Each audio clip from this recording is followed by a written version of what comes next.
Shabbat Shalom, Shabbat Shalom, Shabbat Shalom. Shabbat Shalom. Shabbat Shalom. All praises be unto the Most High Almighty Ahaya. This is the Essene Community Church of Christ. My name is Brother Shamar. My name is Brother Jackson. And we're bringing you your Shabbat report / lesson this week. All right. In this Shabbat report / lesson, we're going to be taking a look at the New Covenant. All right. And in this lesson, we're going to be taking a look at the Old Covenant in comparison to the New Covenant, and the Old Testament in comparison to the New Testament.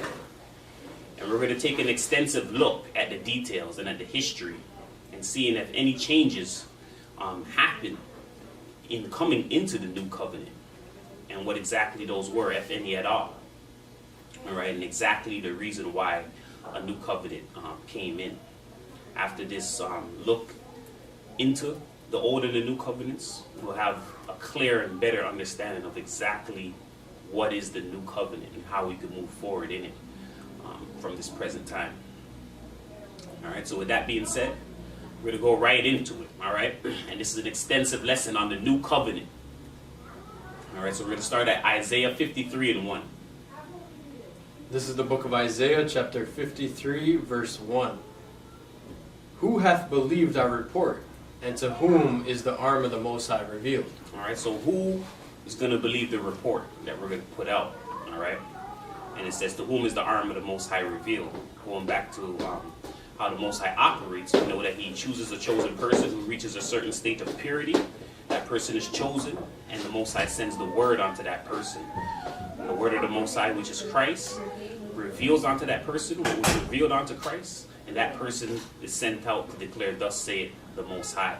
A lot of times the people knew how the Most High operated in such secrecy, and that was the case how false prophets were able to come and saying that they seen the Most High, dealt with him in private, and they have certain visions or prophecies from him. All right. With that being said, we're not dealing with the Most High face to face, but we are going into our forefathers' records to make sure they're interpreted, translated, and taught correctly. All right. So with that being said, we're going to go right into it. All right. We're going to go to Genesis 17:7. The book of Genesis, chapter 17, verse 7. And I will establish my covenant between me and thee, and thy seed after thee in their generations, for an everlasting covenant, to be a power unto thee, and to thy seed after thee. And I will give unto thee and to thy seed after thee the land wherein thou art a stranger, and the land of Canaan for an everlasting possession, and I will be their power. And the Most High said unto Abraham, Thou shalt keep my covenant therefore, thou and thy seed after thee in their generations. This is my covenant which ye shall keep between me and you and thy seed after thee. Every man child among you shall be circumcised, and ye shall circumcise the flesh of your foreskin, and it shall be a token of the covenant betwixt me and you. All right. So here in the beginning in Genesis, we have Abraham, all right, being told that his seed and their generations are going to have an everlasting covenant. All right. And the Most High instructs Abraham that the covenant between me and you and your seed that we're going to have is that every man is going to be circumcised. All right. Just to take into note that this covenant with Abraham, the covenant of circumcision, wasn't given to anybody from his bloodline prior to that. All right. So this is the beginning of this whole custom of circumcision. All right. That was to be a sign from Abraham, sign from the Most High to Abraham to his kindred. All right. So just to note there that Abraham is the first one to receive this sign. And this is what Genesis is stating here, that the Most High made this covenant. And this covenant was to mark out exactly who's his people. All right. We're going to go into the definition of covenant in the Hebrew. This is the definition of covenant out of the Strong's H1285, Berith, from H1262, in the sense of cutting, like H1254, a compact because made by passing between pieces of flesh, confederacy, confederate, covenant, league. All right, so it's a compact. a confederacy, a covenant, a league. All right, but it makes clear indication, a compact. So we're going to look at the definition of compact. All right, so the Most High is saying that he made a compact between him and Abraham. All right, so we're going to get a clear understanding of these terminologies that's being used. All right, so we're in the definition of compact. It's a noun, compact, plural noun, compacts. A formal agreement or contract between two or more parties.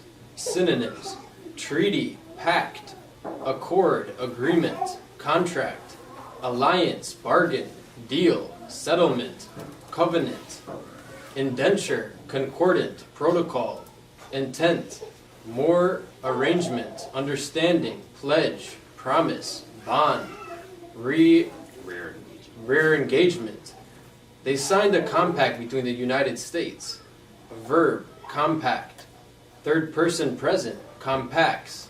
Past tense, compacted. Past participle, compacted. Gerund or present participle, compacting. Make or enter into a formal agreement with another party or parties. Quote, the Democratic Party compacted an alliance with dissident groups. The origin, late 16th century, from Latin compactum, past participle or compascici, from come with, make a covenant, compare with pact. All right, so compact. Compact is a formal agreement or a contract between two or more parties. All right, so it's an agreement, but more importantly, it's a contract, and we're going to be kind of highlighting that term more. All right, than the agreement, because agreement, people is like agreement. Contract actually outlines exactly what the Most High is doing right here. So the Most High made a contract between him and Abraham that would eventually go down to the children of Yasharallah. All right. And we're going to see that the Most High then fulfills this promise, all right, of this contract to the people. All right, and this is going to happen in Exodus 19 and 4, where the Most High offers a contract to the children of Yasharallah. All right, so we're at Exodus 19 and 4. Exodus 19 and 4. Ye have seen what I did unto the Egyptians, and how I bare you an eagle's wing, and brought you unto myself. Now therefore, if ye will obey my voice indeed, and keep my covenant, then ye shall be a peculiar treasure unto me above all people. For all the earth is mine, and ye shall be unto me a kingdom of priests, and an holy nation. These are the words which thou shalt speak unto the children of Yasha'Allah. And Moses came and called for the elders of the people, and laid before their faces all these words which the Most High commanded him. All right, so the Most High tells Yasharallah that he brought them out of Egypt. All right, you've seen what I did unto you. All right, and brought you out on eagle's wings. All right. He then says, if you obey my voice and keep my contract, then you're going to be a peculiar treasure above all people. All right. This part's not highlighted, but I want everybody to pay attention to this verse 6 here. And he says, ye shall be unto me a kingdom of priests. All right, I want everybody to take a note of that. The promise in the initial contract when it was given to us was that if we do the words of the Most High, we would be a full kingdom of priests. That means each person in the kingdom would be a priest. All right, if we keep the laws of the Most High. That's what this was stating here. All right, we shall be a kingdom of priests, not just one priesthood that's operating amongst the people, but us as a whole people would be a kingdom of priests, a holy nation. All right, and these are the words that he spoke to the children of Yasharallah. All right, so the Most High brought us a contract, all right, and told us that if we keep and obey the contract, our nation as a whole, everybody, all the men-child, would become priests, a kingdom of priests. All right, that was the initial agreement in the contract when it was given to us. All right, we're going to go to Exodus 19 and 8. Exodus 19 and 8. And all the people answered together and said, all that the Most High had spoken we will do. And Moses returned the words of the people unto the Most High. All right, so right here, Israel accepts the contract of the Most High. All right, so Moses is the one, is like the agent, all right, who's coming in between the Most High and the children of Yasharallah, and he's bringing the contract to them. He read it to them, and the people tells them, yeah, all that's there in there, we're going to do. And then Moses goes back and returns this word to the Most High. So if we know, if we're dealing with the law of contract, we know how that is. That is agreement in a contract. All right, that's a formal agreement. Actually, no. What do they call that? A oral agreement. It's binding. Oh yeah. All right. So this is just orally. Moses is going back to say, yeah, they agreed. So it's still not officially here yet. All right. We're gonna go to Exodus 24:6. The book of Exodus 24:6. And Moses took half of the blood and put it in a basin, and half of the blood he sprinkled on the altar. And he took the book of the covenant and read it in the audience of the people. And they said, all that the Most High hath said we will do, and be obedient. And Moses took the blood and sprinkled it on the people, and said, behold, the blood of the covenant which the Most High hath made with you concerning all these words. All right. So here we have the Most High. Moses has the blood, and I'm going to tell you this is actual blood, all right? This is not an injection, and as we go through the whole thing, you'll see the reason why Moses was told to do this, even though they didn't agree with the whole killing of animals or all of that. That had to have been done. That had to be done there, all right? Moses took the blood, and he took the book of the covenant, and he read the book in the audience. And they, once again, confirmed, because before it was just an oral agreement, all right? It wasn't written in principle yet. It wasn't agreed upon in principle, all right? So now they say it again that we're going to do it and we're going to be obedient, all right? Moses takes the blood, he sprinkles it on the people, and says, behold, the blood of the covenant, all right? So just like how the natives show that, when they were signing contracts or whatever, they written it with blood. They wrote it with blood, all right? So that's a custom that we had. When it's with blood, that makes it official. So at this moment now, the contract that the Most High offers Yasharallah is official. And under this contract, initial contract, if we followed what the Most High was telling us, we would become a full nation of priests. All right, we're going to go to Exodus 31:18. Exodus 31:18. And he gave unto Moses, when he had made an end of communing with him upon Mount Sinai, two tables of testimony, tables of stone, written with the finger of the Most High. All right, so the Most High gave Moses the 2 tables of testimony. He gave him the 10 commandments, all right? And the statutes that was under them, all right? He gave them that. That was all he gave them. All right, so they have that. That's the laws that they were to follow. All right, we're going to go to Exodus 32:6. Exodus 32:6. And they rose up early on the morrow, and offered burnt offerings, and brought peace offerings. And the people sat down to eat and to drink, and rose up to play. And the Most High said unto Moses, go, get thee down, for thy people which thou broughtest out of the land of Egypt have corrupted themselves. All right, so here we see that they rose up early on the morrow, and Moses is up there dealing with the Most High, getting more instructions because he's up there for the 40 days. All right, and they've corrupted themselves down there. All right, so the initial contract that they got, they went once Moses put the blood on them, we were under the contract and we're binded by that contract. All right, now just right after that binding of the contract, Moses is up there and he's being told that we corrupted ourselves down there. All right. Continue for us. Verse 8. They have turned aside quickly out of the way which I commanded them. All right. And listen to what he says. They turned aside quickly out of the way. So you just went into the contract. All right. That's like you getting a home now and you're leasing, you're renting it, and the person's like, yeah, the first month, in the first week, you broke the stipulations of the rental agreement. All right. How angry was somebody going to be? You just got in there. You didn't even, nothing happened yet. Nothing. All right. He's telling them they quickly turned aside out of the way which I commanded them. All right. Read us verse 8 again. Verse 8. They have turned aside quickly out of the way which I commanded them. They have made them a molten calf, and have worshipped it, and have sacrificed thereunto, and said, these be thy gods, O Israel, which have brought thee out of the land of Egypt. All right. So he says they quickly have turned aside. all right, and made the molten calf and all of that. So right away, they are broken, all right. They went outside of the agreement because they're not keeping the law. Right as they went into it, they turned aside quickly, all right. We're going to go to Exodus 32 and 14. Exodus 32 and 14. And the Most High repented of the evil which he thought to do unto his people. And Moses turned and went down from the mount, and the 2 tables of the testimony were in his hand. The tables were written on both their sides, on the one side and on the other were they written. And the tables were the work of the Most High, and the writing was the writing of the Most High, graven upon the tables.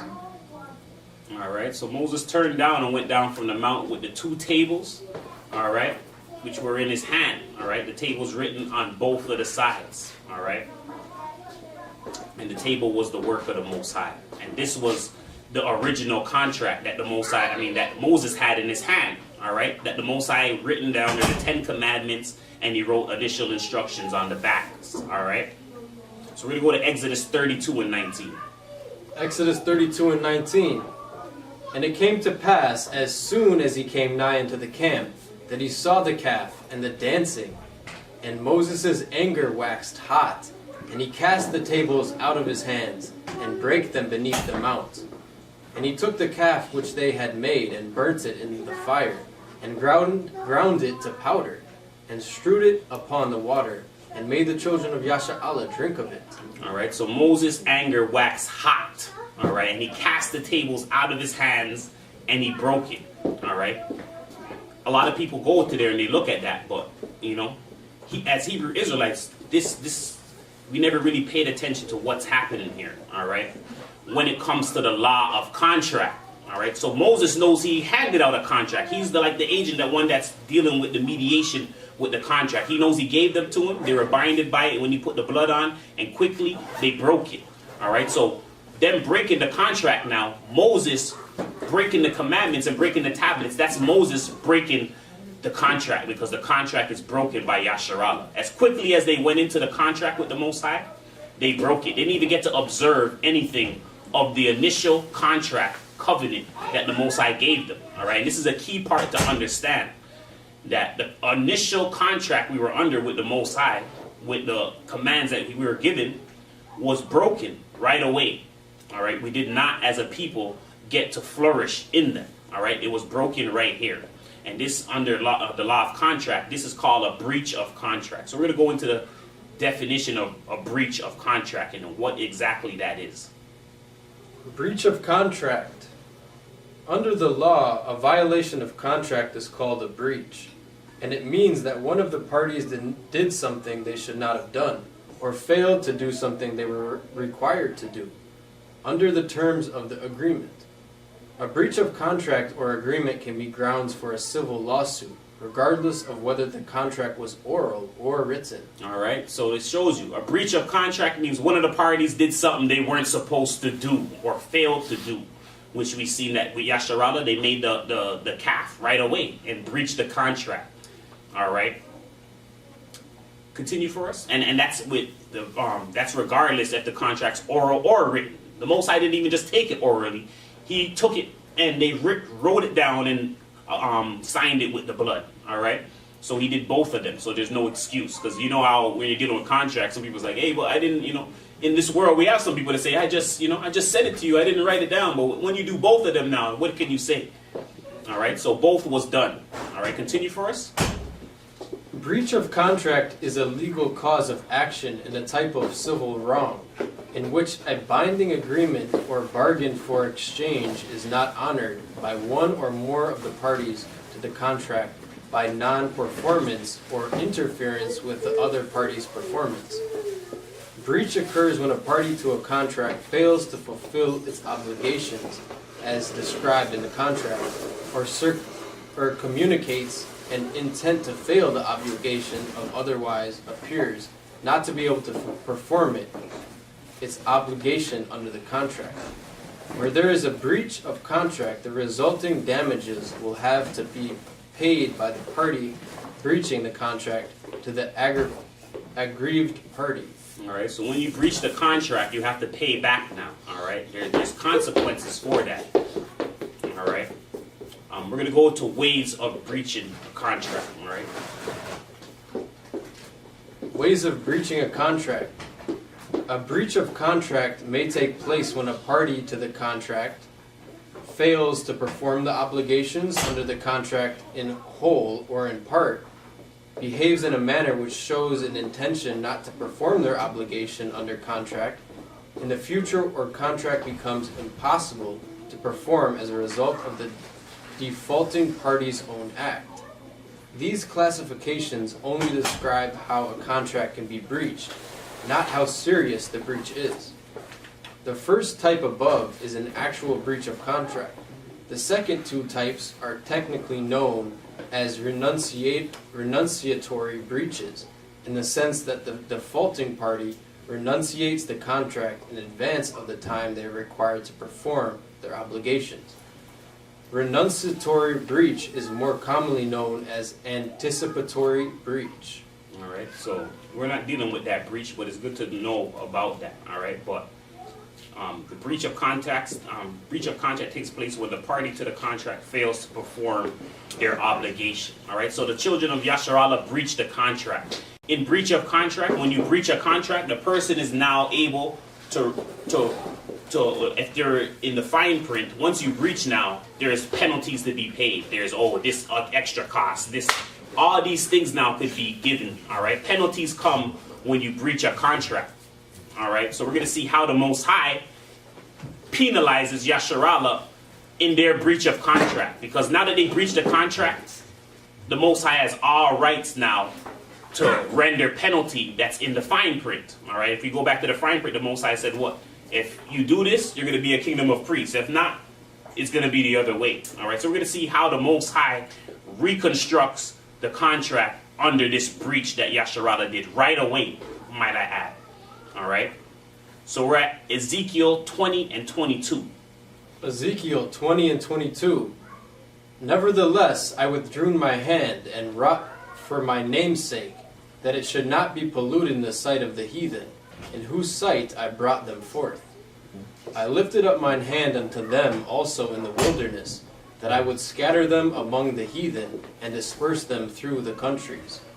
Because they had not executed my judgments, but had despised my statutes, and had polluted my Sabbaths, and their eyes were after their fathers' idols. Wherefore I gave them also statutes that were not good, and judgments whereby they should not live. All right, so he says, I gave them statutes that were not good, and judgments whereby they should not live. All right, so the Most High reconstructs the contract, and we know that Moses went up and came back with a different contract, all right, than the initial one. All right, so the Most High is saying, I gave them statutes that were not good. And this is a point that everybody needs to pay attention to, all right? The statutes that the Most High gave Yasharallah, it says in the scriptures, are not good. And the judgments that he gave under those statutes are judgments where they ain't going to live by. All right? Continue for us. Read 25 and continue for us again. Verse 25. Wherefore I gave them also statutes that were not good, and judgments whereby they should not live. And I polluted them in their own gifts, in that they caused to pass through the fire all that openeth the womb, that I may make them desolate, to the end that they might know that I am the Most High. All right. So he says, I polluted them in their own gifts. All right. And the KJV Masoretic text is not quite clear here. All right. So we're going to go into the Septuagint, the Breton Septuagint in Ezekiel 20 and 23 there, and read what it says there. And it's going to make this scripture even more clear what he's stating here. Ezekiel 20 and 23 out of the Septuagint. I lifted up mine hand against them in the wilderness, that I would scatter them among the Gentiles, and disperse them in the countries, because they kept not mine ordinances, and rejected my commandments, and profaned my Sabbaths, and their eyes went after the imaginations of their fathers. Verse 25. So I gave them commandments that were not good, and ordinances in which they should not live. And I will defile them by their own decrees, when I pass through upon every one that opens the womb, that I may destroy them. All right, so the Most High rendered a judgment. He tells us what he did when they were in the wilderness and they came out and did all of that, and you never kept the Sabbath? Because they were trying to keep the Sabbath before they went in the land, and they were failing. All right? They've been failing. They never at one point succeeded in anything.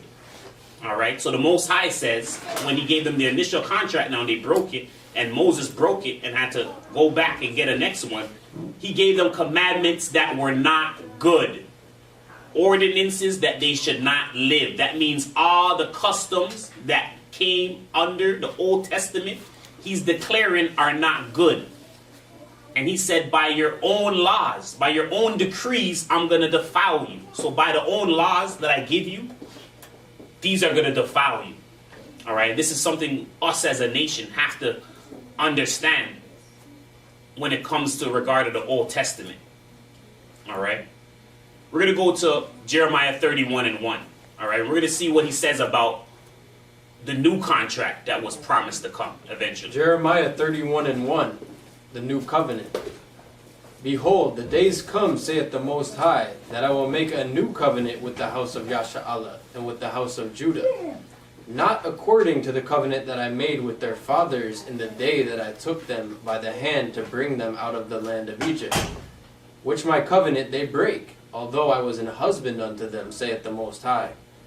But this shall be the covenant that I will make with the house of Yasha'Allah after those days, saith the Most High. I will put my law in their inward parts, and write it in their hearts, and I will be their power, and they shall be my people. All right, so the Most High, through Jeremiah here, is saying, I'm going to make a new covenant, all right, with the house of Yasharallah and with the house of Judah. Not according to the covenant I made with their fathers in the day that he took them out in the wilderness, all right? So under this contract, when we're dealing with contract-wise, and someone gives you a contract, and he gave it to them in the old one, and we know he gave them bad ones after, he's saying now in this new one, it's not going to be according to anything under that contract when we're dealing with contract now. All right? When someone tells you, hey, the next contract, none of this stuff is going to be on. It's going to be a new contract. That's what they're telling you. You're not expecting anything on the prior contract to be on there. You're expecting different rules, stipulations, or reformed contract, not the one that contrasts the same one. All right? And this was the promise that was given. All right? 32 says, not according to the covenant that I made with their fathers in the day that I took them by the hand to bring them out of the land of Egypt, which my covenant they broke. That same covenant that they broke there. All right? But this is the covenant he's going to make after those days. He's going to put the law in their inward parts and write it in their hearts. All right? And this is going to be a key part as well. What does he mean by he's going to write the law in our hearts now? Because there's something he did with the law in the Old Testament. All right? And as we go along, it'll be explained. All right? But key things to note off of Jeremiah 31, a new covenant, all right, is coming. And it's not going to be the same rules or stipulations as the old contract, all right? The old rules in the old covenant was broken, all right?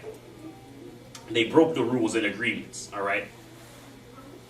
And no more of the actual law, but he's saying the law he's going to place in the heart, in the spirit of the person, all right? And we're going to get a more understanding of this in Hebrews 10:1. Hebrews 10:1. For the law, having a shadow of good things to come, and not the very image of the things, can never with those sacrifices which they offered year by year continually, make the comers thereunto perfect. For then would they not have ceased to be offered, because that the worshippers once purged should have no more conscience of sins. But in those sacrifices there is a remembrance again made of sins every year. For it is not possible that the blood of bulls and of goats should take away sins. All right. So it says, for the law having a shadow of the good things to come, and not the very image of the things. All right. When you see a shadow, if you're walking by and you see a shadow on the wall, the shadow is a reflection of you, but is the shadow you? All right. Someone tells you that that's you. That's not you. All right. It's just an image of the actual thing. It's not the actual thing. All right. That's what he was telling us, that the law is. The law given in the old covenant, because we broke it. He's like, okay, you're not going to be a kingdom of priests now. He gave us bad laws now, bad stipulations. stipulations that make you have to go kill animals, do all of these things. All of those things that was an image. Pardon me? Sorry, penalties. Yeah, penalties, all right? Bad penalties, all right? To make people have to actually... Oh, that's not my thought there. But sorry. Sorry. Yeah, bad penalties, all right? And stipulations that the Most High be called, that weren't the actual thing. All right? Read Hebrews 10:1 for me again. Hebrews 10:1. For the law, having a shadow of good things to come, and not the very image of the things, can never, with those sacrifices which they offered year by year, continually, make the comers thereunto perfect. All right? So he's showing you that it was a shadow of the good things. It was a mirror. It was not the actual things. All right? All the things in the old covenant were never the actual thing that it represented. All right? They were all just mirror reflections of the actual thing. All right? So when you see someone walk around and you see their shadow, are you going to talk or deal with the person's shadow, or are you going to deal with the actual person? All right, this is how we have to kind of look at this. This is what Christ is coming to tell us in the New Testament, all right? That the old things, and this is the thing with the Jews they were addicted to that, even though it was a shadow. That's to show you how great the Most High's light is, because when you're given the shadow of the light, you think that that is so righteous and good, and cannot see that it's a shadow and that there's more light ahead. All right, that's just the reflection of the good thing. The reflection of the good thing looks so good that the Jews are addicted to it, that they are thinking that these are the righteous things. And that's what Hebrews 10:1 was showing, that everything under the old covenant was a shadow. We're going to go to the definition of shadow, all right? Definition of shadow from the Strong's G4639. Skia, apparently a primary word, shade or shadow. Literally or figuratively, darkness of error or an adumbration, shadow. All right, so the Strong's for shadow is darkness of error or an umbration, a shadow. All right, first of all, it says darkness of error. So first of all, it's showing you that the law having darkness of error of the good things to come, but not the very thing. So these things was error. That's what it means by shadow. These were errors that mirrored the true thing. But that's how great the Most High is, that he could use an error and it could point you to the right way if you're looking properly. All right? He's the great artist. He's the one that could design things like that. All right? So from an error, he was able to still direct us and use the error in Allah to direct us and bring it towards him. All right? So we're going to go to the definition of adumbration. Definition of adumbration. 1550s, faint sketch, imperfect representation. From Latin, adumbrationem, nominative adumbratio, a sketch in shadow, sketch, outline. Noun of action from past participle, stem of adumbrare, to cast a shadow, overshadow. In painting, represent a thing in outline. From ad to, see ad umbrare, to cast a shadow. From pi root, adhu, blind, dark, see umbrage. All right, so adumbration is a faint sketch, an imperfect representation. All right, a sketch in a shadow, an outline, an overshadow. All right, to represent a thing in outline. All right, so this was a faint sketch, an imperfect representation. The Old Testament law was an imperfect representation of the Most High's true laws. And we're not just talking about the statutes, we're talking about even the feast days. We're talking about the whole thing under the Old Testament. The whole thing. Everything that was given to Yasharallah. Everything that we as Hebrew Israelites have come to appreciate. All right? Was all evil, according to the Most High. It's all error that mirrored their true things that was to come eventually. All right, we're gonna go to the early church father Augustine of Hippo. All right, and he's gonna give us an understanding of the Old Testament laws were just temporary signs. Augustine of Hippo on Christian Doctrine, Book 3, Chapter 6, Utility of the Bondage of the Jews. Verse 10. This bondage, however, in the case of the Jewish people, differed widely from what it was in the case of other nations, because though the former were in bondage to temporal things, it was in such a way that in all these the one power was put before their minds. All right, so this bondage that the Most High put us in with these commandments, all right, they're so different because even though these are temporal things, carnal things, the way the Most High put it in front of us and put it on us, they always reminded us of the Most High. So if you keep them all the time and you're studying it all the time, you'll be able to see past the blindfold, what the Most High is giving you there, all right? That's how that bondage is. So if you study it and you do it, just like how we're doing it now, and we're going through the records and we're seeing the truth of the records and the deepness of it, this is what it's supposed to do if you're actually going to keep them with a pure heart. All right? So they were in bondage to these temporal laws of the Old Testament in such a way that the Most High ordinanced it and put these Old Testament laws in a way before them that always reminded them of the Most High and the true things of the Most High, but not actually the things of the Most High. All right? Start from because again. Because, though the former were in bondage to temporal things, it was in such a way that in all these the one power was put before their minds.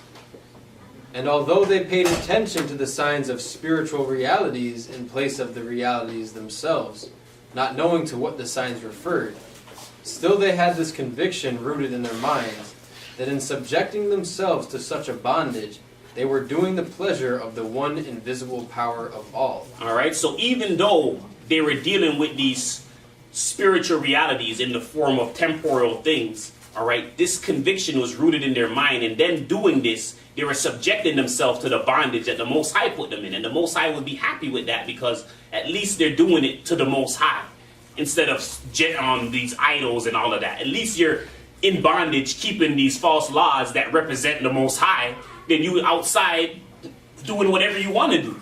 All right, and that's what the Old Testament laws and customs represented. All right, they were bondage, but the Most High had pleasure because you were doing them to Him and mirroring the true things. So He could at least start somewhere. All right, continue for us. And the apostle describes this bondage as being like to that of boys under the guidance of a schoolmaster. All right, so that bondage, having that law there was like having a teacher there that's schooling you every day. And then one day you get old, you don't need the teacher no more. The teacher's not telling you nothing. You don't need no word. You don't need to take nothing from that. You're your own man now. You can stand on your own 2 feet and do these things on your own. So the law was never to always be there with you. It's like a school teacher. Eventually you leave the school. When's the last time someone went to school and dealt with the teacher? All right, that's how you should be looking at the Old Testament laws. When's the last time you went, you're like, what do I need a teacher for? I'm good. We're bigger than the teacher. The teacher going to teach me what? The teacher was good to school you into the truth, you know, and grow you up into a good way, assist you. That's all that she's there for. That's all the Old Testament law was there for, until you reach the true way. All right, continue for us. And those who clung obstinately to such signs could not endure our Lord's neglect of them when the time for their revelation had come. And hence their leaders brought it as a charge against Him that He healed on the Sabbath. And the people clinging to these signs as if they were realities could not believe that one who refused to observe them in the way of the Jews was the Most High, or came from the Most High. All right, so this is the problem that they had with Christ. When Christ came, He started to neglect everything of the Old Testament and do what it mirrored. And if you have the love of the Old Testament laws, you're like, yo, what are you doing? You're doing on this on the feast day, and He's doing the actual thing. And because they have the love of the mirrored thing, they think He's doing evil. All right, that's like us to go out now and tell the Hebrews, oh, all your feast days evil. All this is, they're going to be like, what are you guys talking about? Oh, you're a Hebrew too. You can't be the chosen people. You can't be the chosen church when you're talking about the Old Testament like this. That's how they were looking at it when Christ came, when He's trying to show them those were temporal things. Those were evil things. You're not understanding what your forefathers did. You're not understanding that you broke the contract, and under the new contract, they were all evil things. You broke the contract. Yes, when I gave you initially, you're supposed to be a kingdom of priests. The first sign should be you guys only have Levites as priests. We're supposed to be a kingdom of priests. We only had the Levitical priesthood. The whole kingdom, it says, should be priests. So that was the first sign that when we broke it under the calf and you only made the Levites priests, that we're not under the same covenant. We're under different stipulations and the rules because we broke one. You refined it because of the breach. All right? Continue for us again. Read from Anda again, and the people, the last. And the people, clinging to these signs as if they were realities, could not believe that one who refused to observe them in the way of the Jews did was God or came from God. But those who did believe, from among whom the first church at Jerusalem was formed, showed clearly how great an advantage it had been to be so guided by the schoolmaster that signs, which had been for a season imposed on the obedient, fixed the thoughts of those who observed them on the worship of the one power who made heaven and earth. These men, because they had been very near to spiritual things, for even in the temporal and carnal offerings and types, though they did not clearly apprehend the spiritual meaning, they had learned to adore the one eternal power, were filled with such a measure of the Holy Spirit that they sold all their goods and laid their price at the apostles' feet to be distributed among the needy, Acts 4:34-35, and consecrated themselves wholly to the Most High as a new temple, of which the old temple they were serving was but the earthly type. All right, so in here it's showing you that the first initial church which the Hebrews were a part of, there were some who were dealing with these old laws and they didn't know nothing about the spirituality of it, but they were dealing with it obediently. And these people, when they were dealing with it obediently, and when you deal it with a good heart, and you're just showing a little, because that's all Christ did, show them a little, immediately the blinders flick on, because you've been studying the stuff all the time. You just didn't know, but once you're showing it, you switch over. That's the same thing that's happening here to us as a church. Once we're studying the stuff, and we're like, okay, we got a hunch here, it's revealed to us. But the Hebrews who don't study the scriptures with a pure heart, they can't see it because they're not seeing the same things here. So when Christ came, those Hebrews who were studying it with a pure heart, who were under the Essenes, they were able to make the switch right away. Like, oh, it's deeper than, okay. They're able to see it. The other Hebrews, because they haven't been studying or whatever, they're blinded. They don't know. This is the key thing about studying this stuff, because it could just be, Christ just had to come and they knew, they were already studying to know these things. All right, the Hebrews that weren't, it showed at that time because they didn't know scriptures to be like, oh, this is this, this is that. They didn't have the precepts down, so they couldn't see that. The ones that had the precepts down, John and them was like, yo, I know, this is Christ. Because you're figuring stuff out as it goes. You're like, oh, he's doing this, he's doing this. He broke it down like, yo, I know it's you, Christ. And he's like, yo, you're blessed because no man told you this. All right, you were able to break this down on yourself. You're seeing, you're paying attention. All right, continue for us. Verse 11. Now it is not recorded that any of the Gentile churches did this, because men who had for their gods idols made with hands had not so near to spiritual things. All right, so with the children of Yasharallah, they were dealing with idols and stuff. The Most High gave them bad laws that mirrored the true laws. All right, and they were dealing with their stuff with that. But the Gentiles never had that at all, so it was harder for them to switch over to the spirituality because they never had a crutch. They never had a system where we're like, oh, we're studying the Sabbath, we're dealing with it, but it's not the true Sabbath. We're dealing with the real one now, or the eternal one, the spiritual one. They never had any of that, so it was harder for them. So Yasharallah, the Most High, made it easier for them because they had things that mirrored it, that all you have to do was make the switch over. You've been practicing the wrong way for all the time, but you just have to make the switch over. The Gentiles never had that. All right? We're going to go to Hebrews 8:1. Hebrews chapter 8, verse 1. Now of the things which we have spoken, this is the sum. We have such an high priest, who is set on the right hand of the throne of the majesty in the heavens, a minister of the sanctuary and of the true tabernacle, which the Most High pitched, and not man. For every high priest is ordained to offer gifts and sacrifices, wherefore it is of necessity that this man have some what also to offer. For if he were on earth, he should not be a priest, seeing that there are priests that offer gifts according to the law, who serve unto the example and shadow of heavenly things, as Moses was admonished of the Most High when he was about to make the tabernacle. All right, so it shows you that he's not one of these earthly priests, because the earthly priests were dealing with the shadow of the heavenly things, all right, that Moses gave to them, all right, not the true things. They were dealing with the error of the things, not the true way. The Most High gave them the shadow, not the true thing, just the shadow. It mirrored it, but it's still evil, even though it mirrors the true thing, all right. It's the shadow, and it shows you that shadow is error, all right. Continue.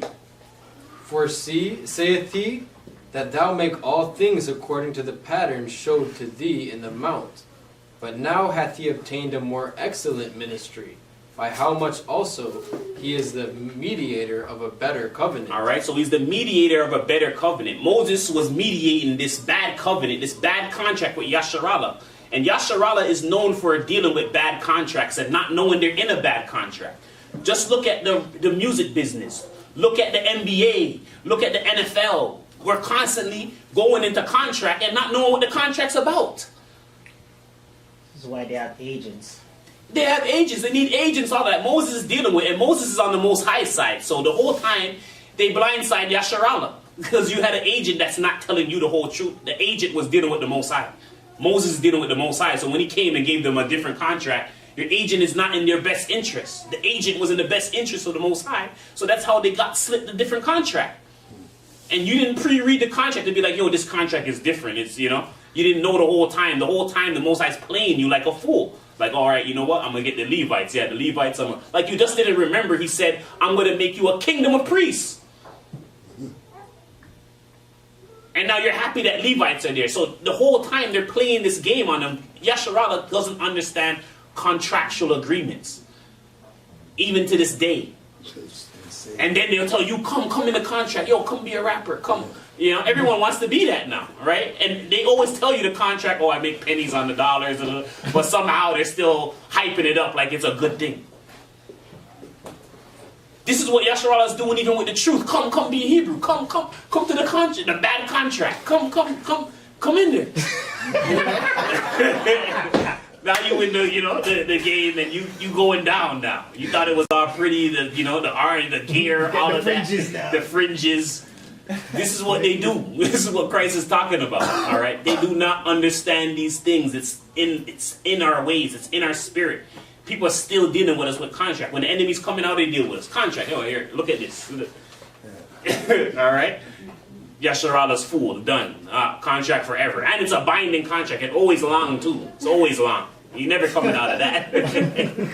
So the Christians have a piece of the truth. Oh, yeah. Christians have a lot of them apologizing. we have sense. Yes. It's a lot of apologizing. All right. We're not to apologize. It's just understanding. Because we didn't have the recollection. We didn't have the memory. All right, but now we're seeing that, hey, we got duped a bad contract. Moses was the mediator. He's on the Most High side, and your agent was on the other side. That's like you going to sign in with a team, and the agent and the team is in cahoots, and you don't know that. And they slipped you a contract like, yo, don't worry, they messed up. And you don't know, and you go, yeah, thinking your agent's all for you, and you sign the contract, not knowing that they had an agreement behind there to fool you. That's what happened with Yasharallah. All right, they got slipped a bad contract, a bad covenant, and they don't know that, and they don't even want to come out of it. There's 600 and something stipulations. Right? How much stipulations on the covenant? You gotta do this, can't you do this, you gotta do that, you gotta do this, you should do that. This is the stuff. All right, give us verse 5 again. Hebrews 8 and 5. Hebrews 8 and 5. Who serve unto the example and shadow of heavenly things, as Moses, who was admonished of the Most High, when he was about to make the tabernacle. For see, saith he, that thou make all things according to the pattern showed to thee in the mount. But now hath he obtained a more excellent ministry, by how much also he is the mediator of a better covenant, which was established upon better promises. For if that first covenant had been faultless, then should no place have been sought for the second. For finding fault with them he saith, Behold, the days come, saith the Most High, when I will make a new covenant with the house of Yasharallah and with the house of Judah, not according to the covenant that I made with their fathers in the day when I took them by the hand to lead them out of the land of Egypt, because they continued not in my covenant, and regarded them not, saith the Most High. All right. So we said, if the first covenant had been faultless, then there would be no need for a new. So you guys don't understand that, the first one's fault. If the Most High is dealing with attorney, he doesn't deal with mistakes and have to give you a new one, or why would he need a new one? There's a reason why he had to give you another one. Because first of all, he was giving you the right one. You broke it. He had to give you a next one. Now you're in need of a new one. But you don't understand that. You don't understand that there's a fault in your contract. Because why would the Most High, why would you need another one? Why would the Most High promise another one through Jeremiah? All right, but there's fault in that covenant. All right, and the new covenant that he said is not going to be according to that old contract. So do not expect anything of that old contract. And that's what they couldn't understand when Christ came. All right, give us verse 10. Verse 10. For this is the covenant that I will make with the house of Yasha'Allah after those days, saith the Most High. I will put my laws in their mind, and write them in their hearts. And I will be to them a power, and they shall be to me a people. All right, so this is what he's saying, and this is part not underlined, but I want everybody to take a note of this part right here, because we're probably going to ask a question on this one right here. All right, he gave them, when he's saying he put their laws in their mind and their heart, before he gave them the image of the thing, so he gave them laws that represented it, not the actual thing. And this one, he's putting the actual things in us, like don't do the representation of the thing, do the actual thing, which connects to the spiritual thing. So now the law will be in you instead of, oh, you know what, get unleavened bread and do this. You're actually taking the thing out of you, the sin out of you, not the unleavened. Who cares about the unleavened bread? Unleavened bread is unleavened bread. So him writing it on stone represent you guys have a heart of stone, so I'm going to put this on stone too. Put this on thing. Now under this one, it's coming in your heart now. Why are you dealing with unleavened bread? And why you need that carnal thing to represent that? You should know unleavened bread is cleansing out the sin out of you. That's unleavened bread. That's the true unleavened bread. Cleanse out yourself. That's the real thing. All right? That's the law now being in you. Focus on that. Don't focus on, I'm eating the Most High's unleavened bread, That is carnal. The whole thing that he gave us was simple in the first place. He gave it to them because they were making things complicated. He made it more complicated. He made it more, and he's like, you don't deserve the actual thing. All right? Continue for us. Verse 11. And they shall not teach every man his neighbor, and every man his brother, saying, Know the Most High, for all shall know me, from the least to the greatest. For I will be merciful to their unrighteousness, and their sins and their iniquities will I remember no more. And that he saith, A new covenant he hath made the first old. Now that which decayeth and waxeth old is ready to vanish away. All right, so he says a new covenant has made the first one old. Now that which decayeth and waxeth old is ready to vanish. The old, everything in that old covenant is ready to vanish. It's ready to vanish. And now we can even see, and this is what I'm telling you, it's getting crazy, we can see why even the Christians now, they took out the Old Testament out of the Bible, because that's how important it is. They knew that it was evil, and the whole time we're like, why would they do that? Why would they take it out? Why would they? They know that everything in there would just the same thing the Hebrews are doing now. They would read it and then they'll be addicted to it, knowing that that's not the true law. All right, so they've been trying to separate from the old covenant. All right, and we as Hebrews been rushing back into the bad contract because we're coming out of amnesia and we're just going back to the beginning. We're like, I want to go back to the beginning, right? We're going to go to the night the New Testament was officially valid. All right, this is 1 Corinthians 11:23. 1 Corinthians 11, verse 23. For I have received of the Most High that which also I delivered unto you, that the Lord Yeshua, the same night in which he was betrayed, took bread, and when he had given thanks, he brake it, and said, Take, eat, this is my body, which is broken for you. This do in remembrance of me. After the same manner also he took the cup, when he had supped, saying, This cup is the New Testament in my blood. This do ye, as oft as ye drink it, in remembrance of me. All right, so at that moment, that's when he made that contract official that night. So everything they were doing prior up to that moment was all under the old covenant. So in the New Testament, a lot of people try to go there and be like, oh, you see, Christ was doing this and that. That's from the old covenant. That all leads up. He's doing old covenant things all the way up right before the night he's going in to die. All right. So at that night, that's when you would have to look at the disciples and see what they're doing that's different. Because up until that time, they're going to be doing old covenant things. They were revisiting some of those things. All right. Like we've seen them doing. All right. We're going to go into the definition of testament in the Greek. This is the definition of testament, Strong's G 1242, Deathke, from G 1303, properly a disposition, that is specifically a contract, especially a divisory will, covenant, testament. All right. So it's a contract. All right. A covenant, a testament. A testament is still a contract. So the scripture should say, it's an old contract and new contract. But they kind of fool us when they say testament. All right? Testament doesn't make people understand your old contract, new contract. Because now if you hear contract, you can now look at the stuff in a different light with contract. Let me look at the law of contract. This is the old contract, new contract. When you're looking at testament, you're like thinking, oh, this is the old testimony or this is new. Like it kind of confuses people. Contract makes it clear. Contract, dealing. Old contract, new contract. Different than when you hear testament, like, oh, it's testimony or is it, it doesn't make it clear for the person when they're taking it in this modern world we live in. When you hear contract, it makes it very clear now what we're looking at, an old contract. Now, if he says you're not dealing with the old contract now, that would be a reason to put away that whole book now because that's the old contract. All right, when it comes to dealing with, I want to, live like this and follow these things. That's under old contract. So you'd want to look at the newer contract now that you understand this is contracts.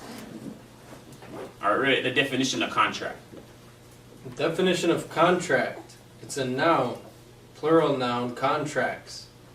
A written or spoken agreement, especially one concerning employment, sales, or tenancy, that is intended to be enforceable by law.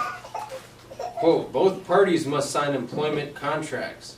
The synonyms, agreement, commitment, arrangement, settlement, understanding, compact, covenant, bond, deal, bargain, indenture, quote, a legal binding contract, the branch of law concerning with the making and observation of contracts.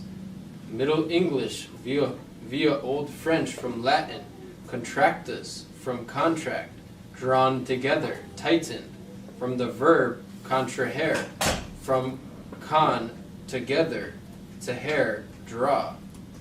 So contract, all right, a written or spoken agreement, especially one concerning employment, sales, tenancy, all right, an agreement. So there's a new contract. So in the New Testament, we have to now begin to find out what's the new stipulations under this new contract. Because when we're looking at New Testament, or when you're looking at what we're doing now, and the stipulations on everything we're doing, we're looking at the old covenant. When you're going to tell somebody follow a law, where are you going to go to? How much people just go into the new covenant or in the people who's dealing with the new covenant in the New Testament and looking for the law? Every law that Hebrews that we've been trying to deal with has been going to the Old Testament and trying to push those laws on people when that's under the old covenant, that's under the old contract. All right, we're going to go to Hebrews 7 and 14, and we're going to look at Christ, the eternal law and priest. All right. Hebrews chapter 7, verse 14. For it is evident that our Lord sprang out of Judah, of which tribe Moses spake nothing concerning priesthood. And it is yet far more evident, for that after the similitude of Melchizedek there ariseth another priest, who is made, not after the law of carnal commandment, but after the power of an endless life. All right. So it shows you Christ is not made after the law of the carnal commandment. In the Old Testament, all of those, the feast days, the statutes, all of them is carnal commandments. All right. Christ, when he came to the spiritual, the ones that actually give you life. All of those other ones was bringing people to death. If you look at the Hebrews, the more they keep the feast days, the more they keep the statutes, the more they're getting sicker, the more they're getting bigger, the more they're all of these things. We live these things. All right. Now, the more you come this way, the only you could get better. You could only get health. You can only get this if you're practicing these things. The other way, the more you do, the more feast day, the more you do, you're only going to get sicker and sicker and sicker, and you're only going into death if you look at them. All All right, Christ is not after that carnal commandment. They didn't understand they were being punished by being given those laws. All right, continue for us. Verse 17. For he testifieth, thou art a priest forever after the order of Melchizedek. For there is verily a disannulling of the commandment going before for the weakness and unprofitableness thereof. For the law made nothing perfect, but the bringing in of a better hope did, by the which we draw nigh unto the Most High. All right, so the law make nothing perfect. These Hebrews that's keeping the laws in the Old Testament, as much as we're keeping those laws, you can never be perfect. You can never reach the Essene mind state. And that's why they're not even here. They're not even close. Go look at them. Every day they get up, forefathers, Jacob, Isaac, Esau, the pottage, fringes. None of these things is bringing them to perfection, making them better, making them more disciplined. All right, it's the spiritual things that we've been dealing with some of the spiritual things, but we've been incorporating it with the Old Testament. So we've been doing both of them joined together. So we've been doing the spiritual things that we've seen in the Essenes and in the New Testament, but we've been joining it with the Old Testament, keeping the feast days, keeping the things, keeping all the stipulations that was given under the Old Covenant. All right, continue for us. And inasmuch as not without an oath he was made priest, for those priests were made without an oath, but this with an oath by him that said unto him, the Most High swear, and I will not repent. Thou art a priest forever after the order of Melchizedek. By so much was Yeshua made a surety of a better testament, and they truly were many priests, because they were not suffered to continue by reason of death. But this man, because he continueth ever, hath an unchangeable priesthood. All right, so he shows you that Christ became the surety of a better contract. So Christ came to give us a better contract. All right, and in the old contract, there was many priests. All right, because they all were going to die. So they always had to have new priests. So that means the priesthood was always changing because they always died. But in this priesthood, Christ never dies. So the priesthood never going to change. It's always going to be Christ running the priesthood. All right, we're at 2 Corinthians 3. 2 Corinthians chapter 3, verse 1. Do we begin again to command ourselves? Or need we, as some others, epistles of commendation to you, or letters of commendation from you? Ye are our epistles written in our hearts, known and read of all men. For as much as ye are manifestly declared to be the epistles of Christ, ministered by us, written not with ink, but with the Spirit of the living power, not in tables of stone, but in fleshly tables of the heart. And such trust have we through Christ to the Most High Word. Not that we were sufficient of ourselves to think anything as ourselves, but our sufficiency is of the Most High, who also hath made us able ministers of the New Testament, not of the letter, but of the Spirit. For the letter killeth, but the Spirit giveth life. All right, so he made them able ministers of the new contract, not of the letter, which means not of the written contract that you had back in the days, all right, but of the spiritual contract, all right, because the letter, the one that was in the Old Testament that killed everything, it killed everybody. Anybody sinned against it, did anything, they had to die. The animals died, everything died under that old one, all right. This one give life, everything lives under this contract, all right. Continue. Verse 7. But if the ministration of death, written and engraved in stones, was glorious, so that the children of Yasha'Allah could not steadfastly behold the face of Moses for the glory of his countenance, which glory was to be done away, how shall not the ministration of the Spirit be rather glorious? For if the ministration of condemnation be glory, much more doth the ministration of righteousness exceed in glory. All right, so we're showing you that ministration was the ministration of death. That whole priesthood was the priesthood of death. Everything they were dealing with was with death. That's because when some people look at the Old Testament, they always ask you, what's all this blood in here? Why would God want all this blood? Now we can explain to them this was going on. This was And it's still hard to explain because they would be like, why would God do all of this? It's going to be a hard thing to go and explain to people, all right? But that whole thing was a ministration of death that he put Yasharallah in because of their sinful ways. But even that ministration resembled the righteous ministration, which they're trying to show you that people think that's so glorious. Look at the Hebrews right now. Every day at the Passovers, at everything, they're all dressed up, thinking that that's the glory. That's the glory of the Most High.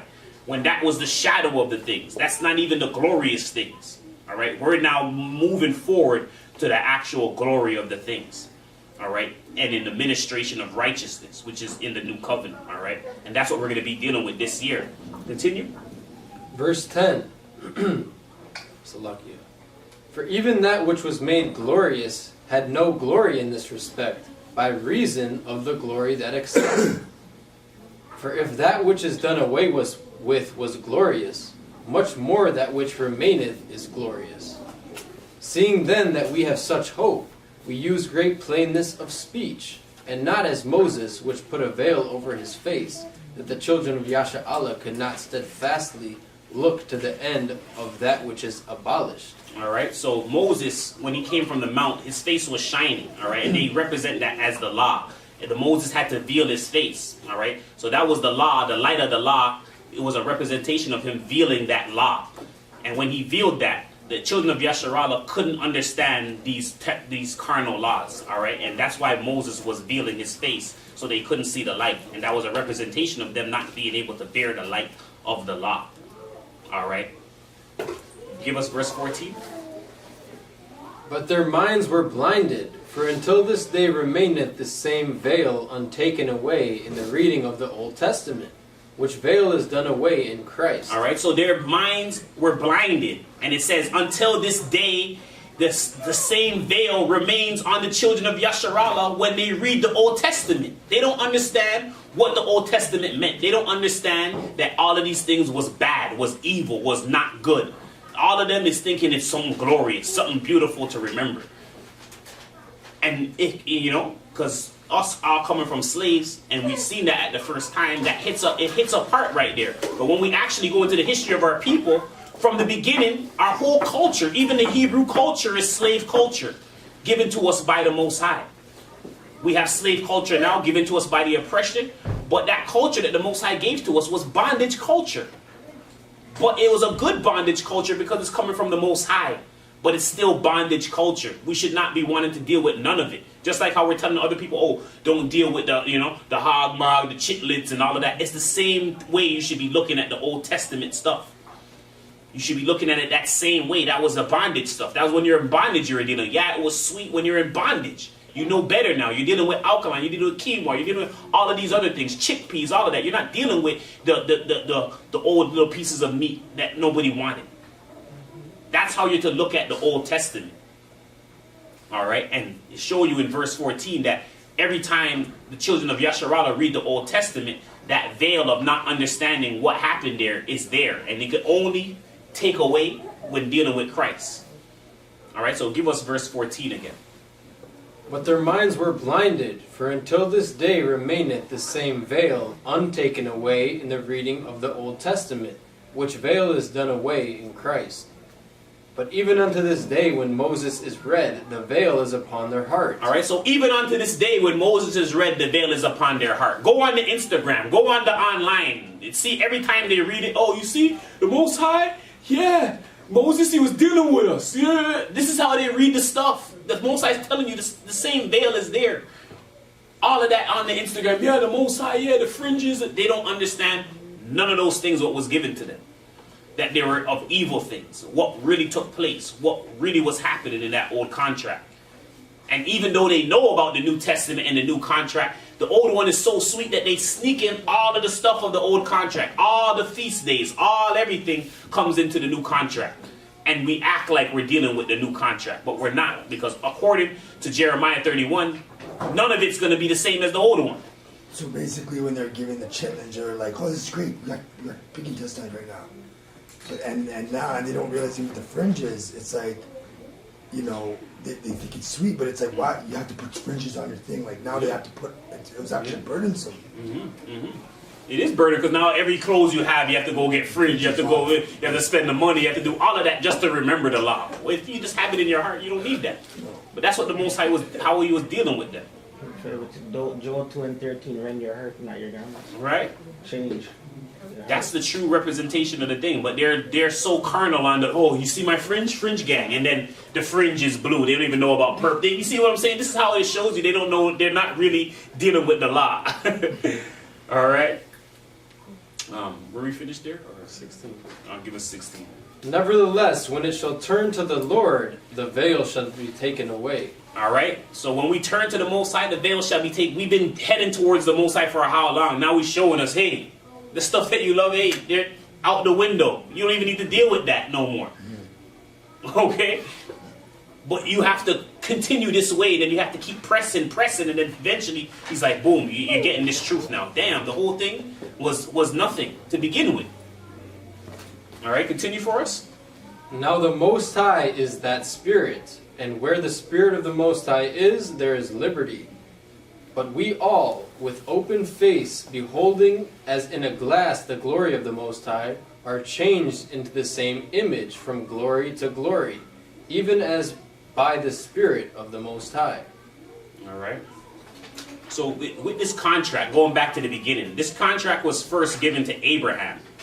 But Abraham's not the beginning of the scriptures or even the beginning of the righteous seed line of us. So why come this contract isn't given to anybody else? We're going to go to Deuteronomy 5:1. Deuteronomy 5:1, the Ten Commandments. And Moses called all Yasha'Allah and said unto them, Hear, O Yasha'Allah, the statutes and judgments which I speak in your ears this day, that ye may learn them and keep and do them. The Most High our power made a covenant with us in Horeb.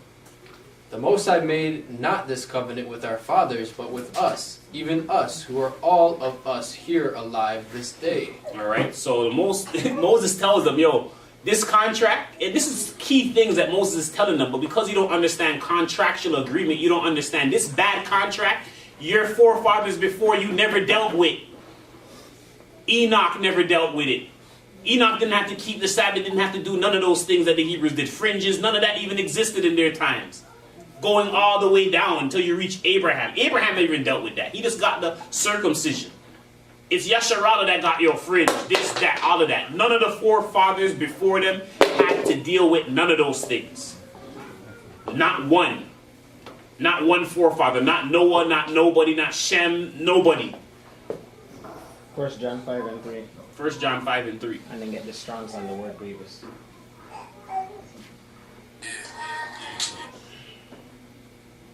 All right, so it's showing us here that none of the people before Abraham dealt with that covenant that we had, that we so cherish. The customs that we so cherish. None of them before him dealt with that. Nobody did, but they're all found righteous. All right, continue. You want me to get the John? Oh, yeah. 1 John 5:3. For this is the love of the Most High, that we keep his commandments, and his commandments are not grievous. For whatsoever is Strongs for grievous. Strong's for grievous, G92926, from the same as G922, weighty, that is figuratively burdensome, grave, grievous, heavy, weightier. All right, so his original commandments are not weighty, they're not heavy, all right? But they became heavy, all right? They didn't have these heavy, yo, let me go prepare for the ship. There was none of that in Abraham's time and before Abraham. There was none of those, yo, feast day, there was none of that. Fringes or, yo, let's do this with the calf, or there was none of those things there. There was no custom that you had to keep day to day. There was no lifestyle. You don't even know what they were doing day to day. What was Abraham doing day to day? There's not even written in there. Living life. All right, he's living life. He's living his life. Living righteously. Living righteously, and Joshua, he was helping people, he was bringing the poor in, he was doing all that. You didn't need no law. Why do you need law when you're dealing with that? All right, we're going to go to 1 Timothy 1:5. 1 Timothy 1:5. Now the end of the commandment is charity out of a pure heart, and out of a good conscience, and of faith unfeigned, from which some, having swerved, have turned aside unto vain jangling, desiring to be teachers of the law, understanding neither what they say nor wherefore they affirm. But we know that the law is good if a man use it lawfully, knowing this, that the law is not made for a righteous man, but for the lawless and disobedient, for the ungodly and for sinners. All right, we're going to stop right there real quick. All right, so it shows you right here. All right, from some swerved aside to vain jangling. All right, to rambling on. All right, desiring to be teachers of the law, because there's enough people on the Instagram, outside, they all want to teach the law, but they don't understand neither what they say nor what if they confirm it. All right.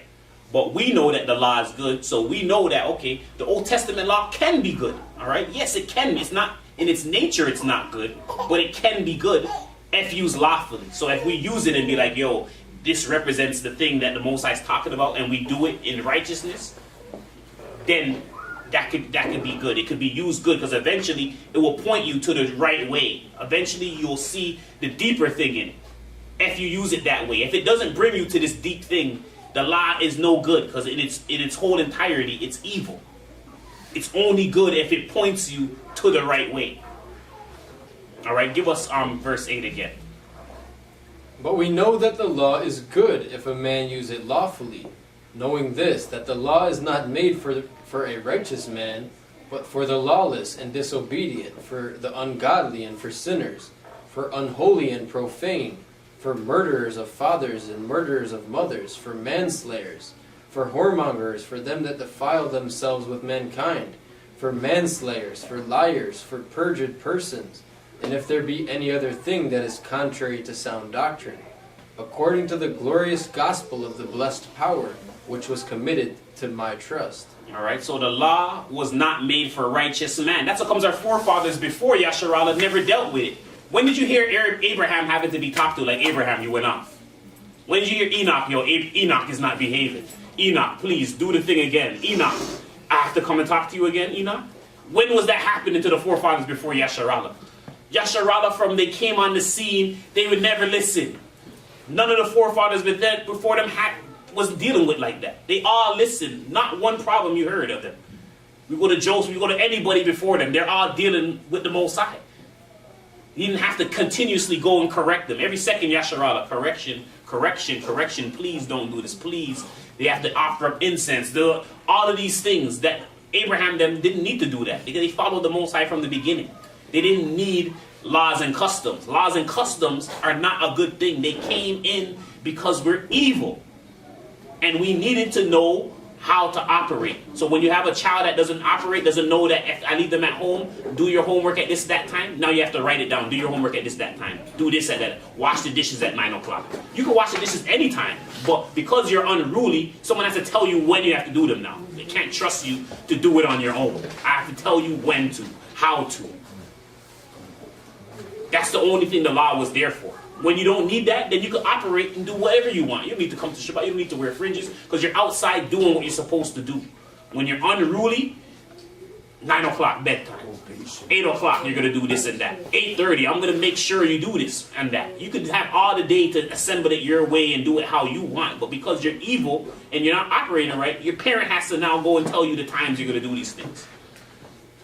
And you got to do them. The child who's good, they can do whatever they want. They come in, they wash the dish whenever it's washed. They're doing their own thing. They don't have to be told. You know when to do it. Yeah. All right. So we're gonna go to Saint Irenaeus against heresies, and you're gonna break down even more of the law being just a guide for Yasharallah, the Old Testament law. Saint Irenaeus against heresies, Book 4, Chapter 16. Perfect righteousness was confirmed neither by circumcision nor by any other legal ceremonies. The Decalogue, however, was not cancelled by Christ, but is always in force. Men were never released from its commandments. All right, and that's the Decalogue it's talking about, is the 10 Commandments. All right, they call it the Decalogue. Verse 2. Moreover, all the rest of the multitude of those righteous men who lived before Abraham, and of those patriarchs who preceded Moses, were justified independently of the things above mentioned, and without the law of Moses. All right, so it shows you here. All right, all the multitude of righteous men who lived before Abraham, those patriarchs who precede Moses, are justified independently of the law of Moses. They never did nothing in the law of Moses. They don't even know what a law of Moses is. All right, but they're found righteous. Continue for us. That's for anybody who thinks that us moving along, not dealing with the law of Moses, you can't be found holy, because there's plethora of holy people who don't even know what the law of Moses is. All right, continue for us. As also Moses himself says to the people in Deuteronomy, the Most High your power formed the covenant in Horeb. The Most High formed not this covenant with your fathers, but for you. Deuteronomy 5:2. All right, and we just read that. So this covenant is not for your fathers. And Yeshua is, oh yeah, it's me. He picked me. Yeah, he picked me. All right. This is the thing there. All right. So it was not for our forefathers, but it was for Yasharallah, the disobedient one that continuously disobeyed the Most High. Continue for us. Verse 3. Why then did the Most High not form the covenant for the forefathers? Or form the covenant for the forefathers? Because the law was not established for righteous men. All right. The law was not established for righteous men. That's why he did not form it with our forefathers. We need to understand that. All right. Continue. 1 Timothy 1:9. But the righteous fathers had the meaning of the Decalogue written in their hearts and souls. That is, they loved the Most High who made them, and did no injury to their neighbor. All right, so they had the 10 commandments in their heart. Abraham didn't need to follow any law of Moses, because all he was following was the 10 commandments. That's all you need to follow. The 10 commandments, that's it. He's being kind to everybody. The 10 commandments, that's it. Yeah. Okay, because they didn't have that, other things had to be added. All right, continue for us. There was therefore no occasion that they should be cautioned by prohibitory mandates, That's not because they had the righteousness of the law in themselves. But when this righteousness and love to the Most High had passed into oblivion and become extinct in Egypt, the Most High did necessarily, because of his great goodwill to men, reveal himself by a voice, and led the people with power out of Egypt, in order that man might again become the disciple and follower of the Most High. And he afflicted those who were disobedient, that they should not contemn their Creator. And he fed them with manna, and that they might receive food for their souls. As also Moses says in Deuteronomy, and fed you with manna, which your forefathers did not know, that you might know that man does not live by bread alone, but by every word of the Most High proceeding out of his mouth does man live. Deuteronomy 8:3. And it enjoined love to the Most High, and taught just dealing towards our neighbor, that we should neither be unjust nor unworthy of the Most High, who prepares man for his friendship through the medium of the Decalogue, and likewise for agreement with his neighbor, matters which did certainly profit man himself. The Most High, however, standing in no need of anything from man. All right, so our friendship with the Most High is based on the 10 commandments. That's it. The 10 commandments. That's what brings you close to the Most High. And even if you look on the Kabbalah things, they always have the 10 commandments right here by the heart. That's what brings you to the Most High. Not these other things, these other laws and all of that. It's the 10 commandments. The universal laws that everybody has to follow. All right, continue. Verse 4. And therefore does the scripture say, these words the Most High spake to all the assembly of the children of Yasha'Allah in the mount. And he added no more. Deuteronomy 5:22. For as I have already observed, he stood in need of nothing from them. And again Moses says, and now, Yasha'Allah, what does the Most High your power require of you?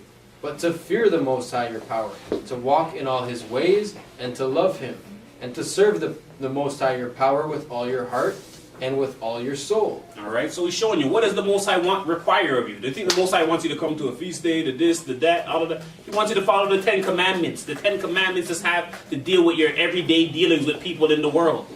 That's all he wants you to deal with. The Most High don't care about, oh, you make unleavened bread for the Most High. What's that unleavened bread going to do for the Most High? The Most High don't care about, oh, you know what, fringe for the Most High, oh, rep for the Most High this day, or you don't care about that. That doesn't have nothing to do with the Most High. All right, continue for us. Now these things did indeed make man glorious, by supplying what was wanting to him, namely the friendship of the Most High. But they profited the Most High nothing, for the Most High did not at all stand in need of man's love. All right, so these things does make man glorious, because you're like, oh, the Most High wants me to come. I'm coming here at the Shabbat for the Most High, and for the, everything was the Most High first. It gives you the glory. That's what it really gives, not the Most High. The Most High don't need nothing. He don't even need your love. He could raise up a stone, and the stone can love him and talk to him. All right, continue. For the glory of the Most High was wanting to man, which he could obtain in no other way than by serving the Most High. And therefore Moses says to them again, choose life, that you may live, and your seed, to love the Most High your power, to hear his voice, to cleave unto him. For this is your life, and the length of your days. From Deuteronomy 30:19-20.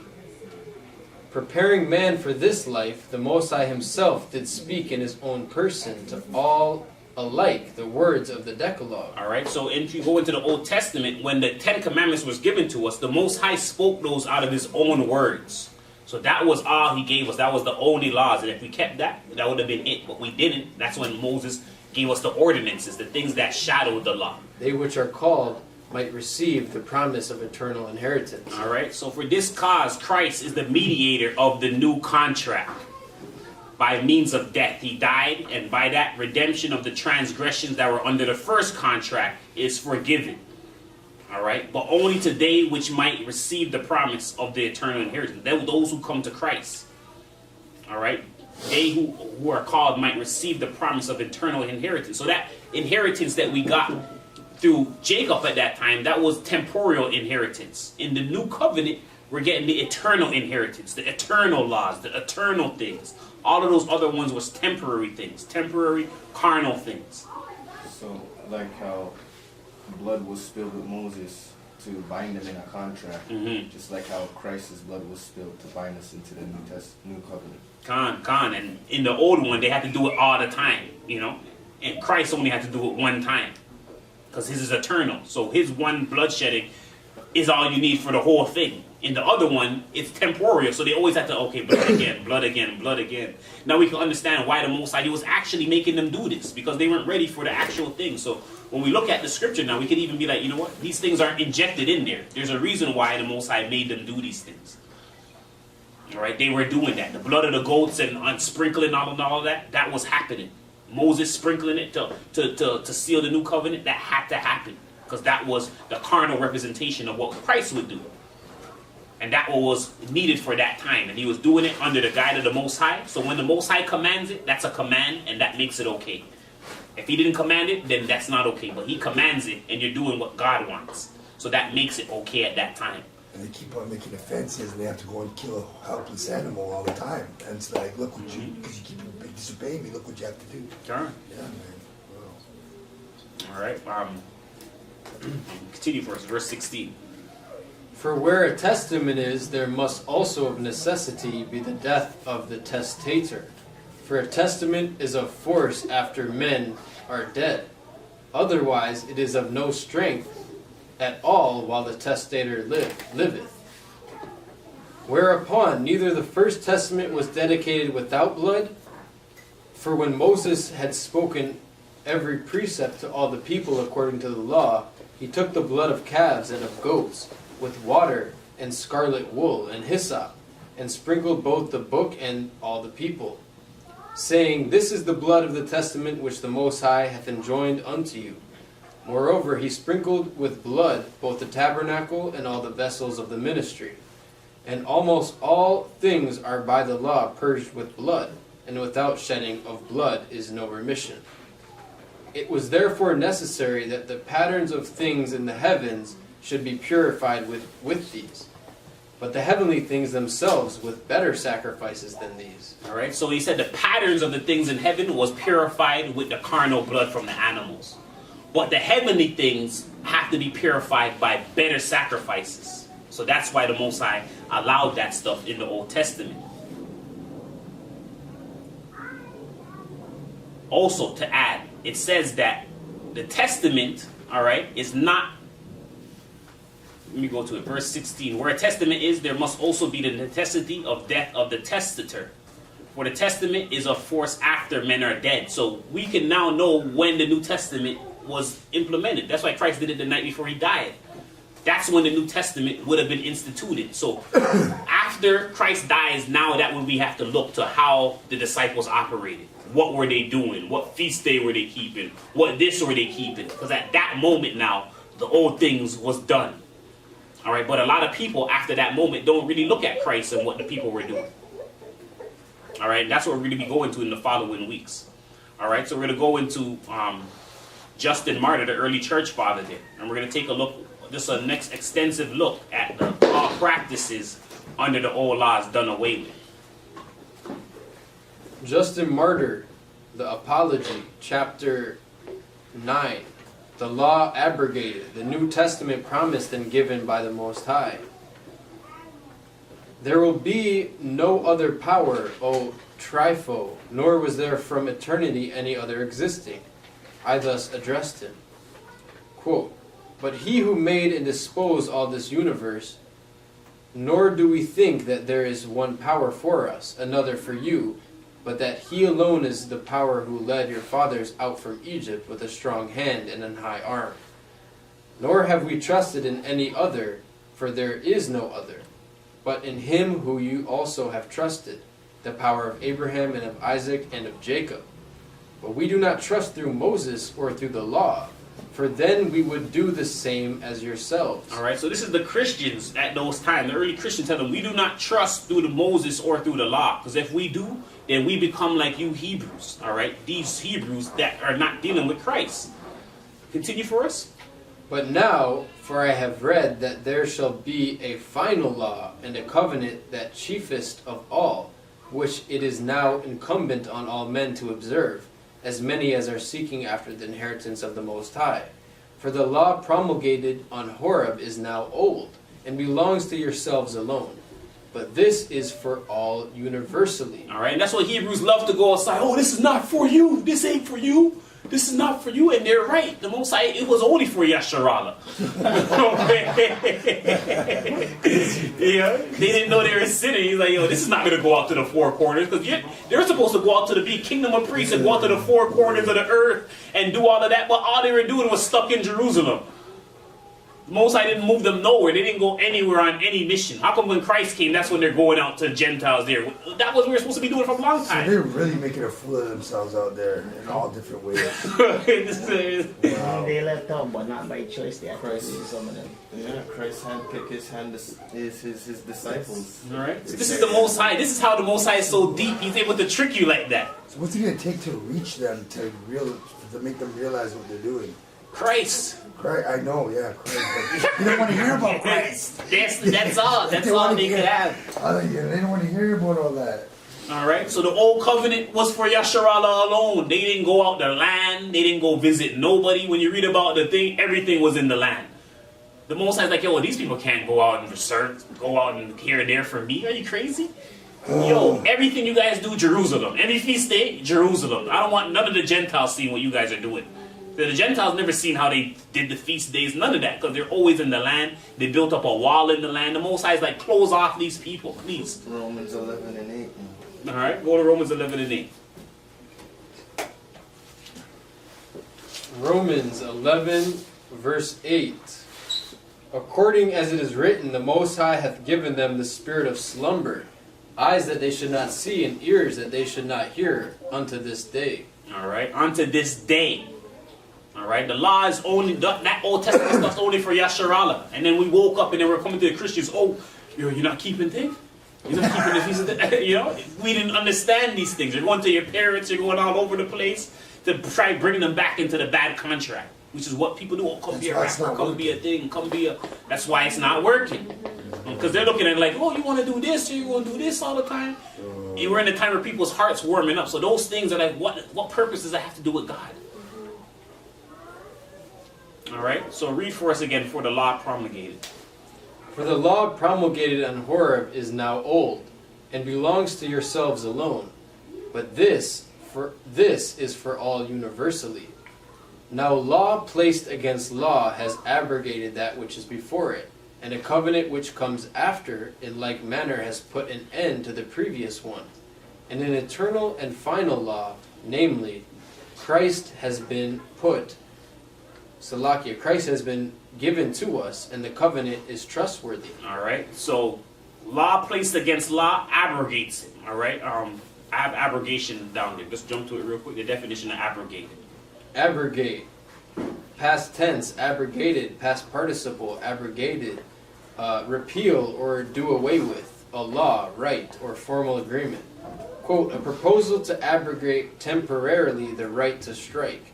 Synonyms, repudiate, revoke, repeal, rescind, overturn, overrule, override, do away with, annul, cancel, break off, invalidate, nullify, void, negate, dissolve, countermand, veto, declare, null and void, discontinue, range on, go back on, backtrack on, reverse, retract, remove, withdraw, abolish, put an end to, get rid of, suspend, end, stop, quesh, scrap, disaffirm, avoid, vacate, vitiate, formulax, ditch, dump, chop, give something the chop, knock something on the head, rare, derencate.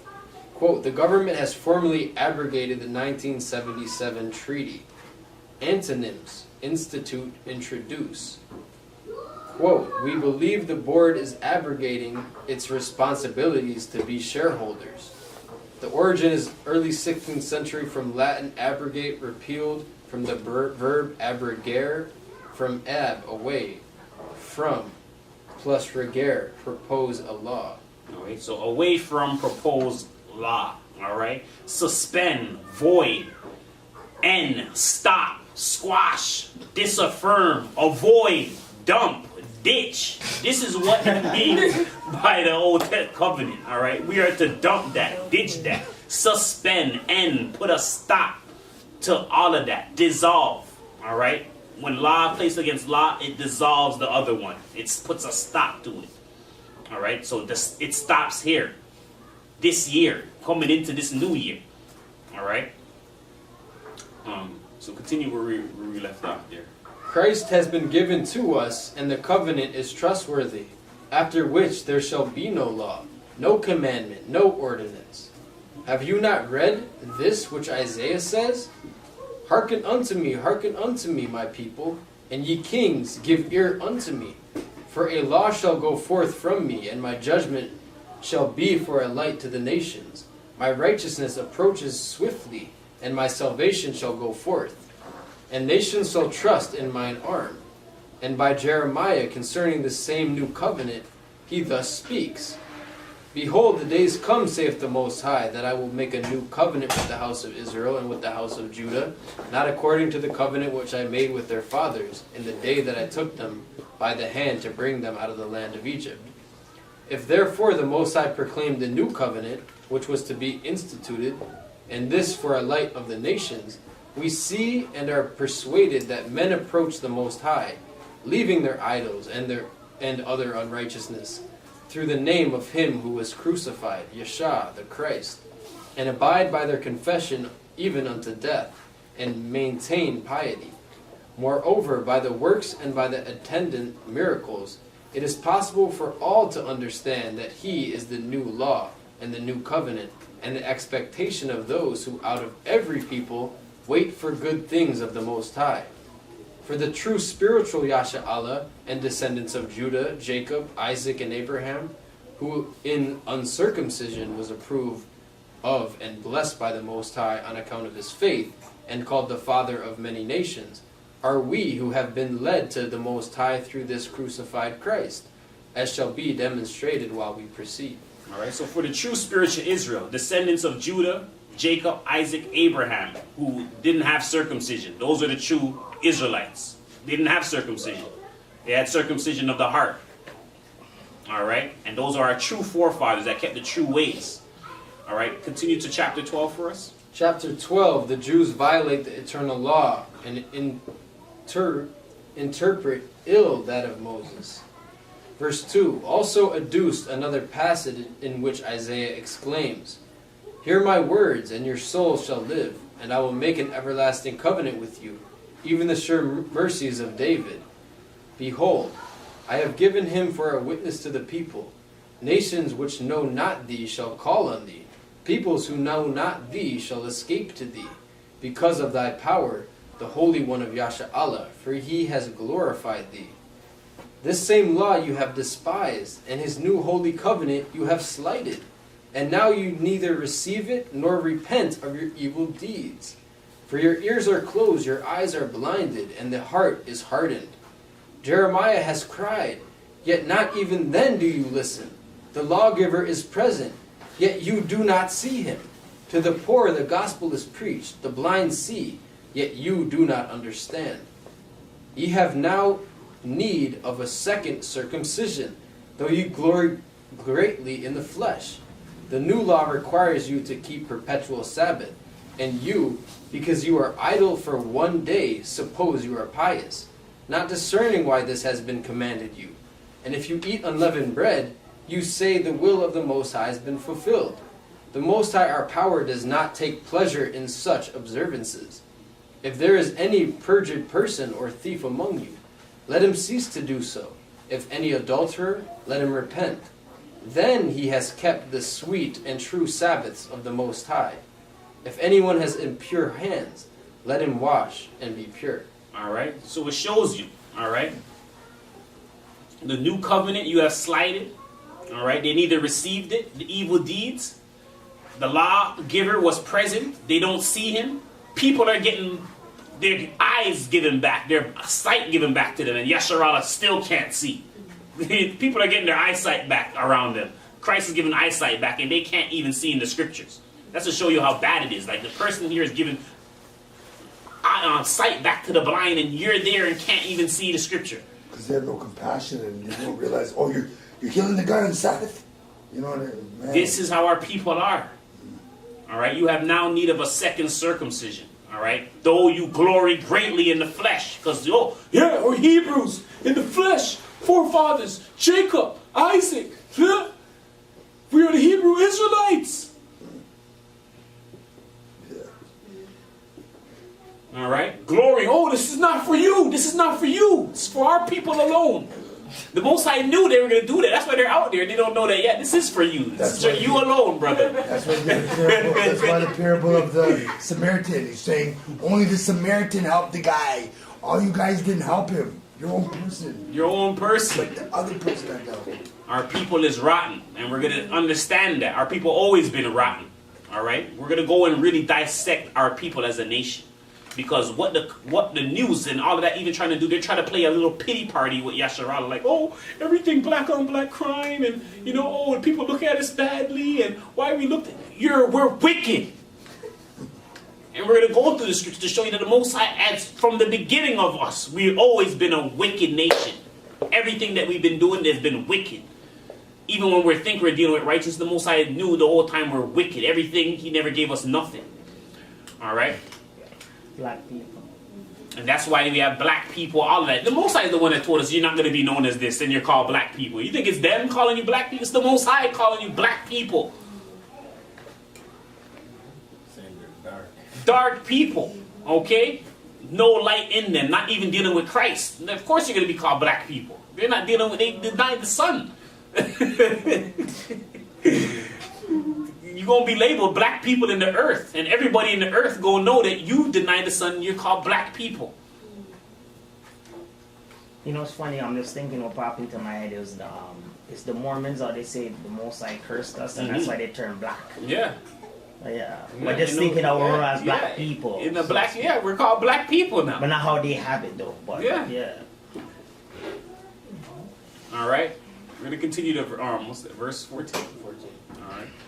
Chapter 14. Righteousness is not placed in Jewish rites, but in the conversion of the heart given in baptism by Christ. By reason, therefore, of this laver of repentance and knowledge of the Most High, which has been ordained on account of the transgressions of the Most High's people, as Isaiah cries, "We have believed and testified that that very baptism which he announced is alone able to purify those who have repented. And this is the water of life. But the cisterns which ye have dug for yourselves are broken and profitless to you. For what is the use of that baptism which cleanses the flesh and body only?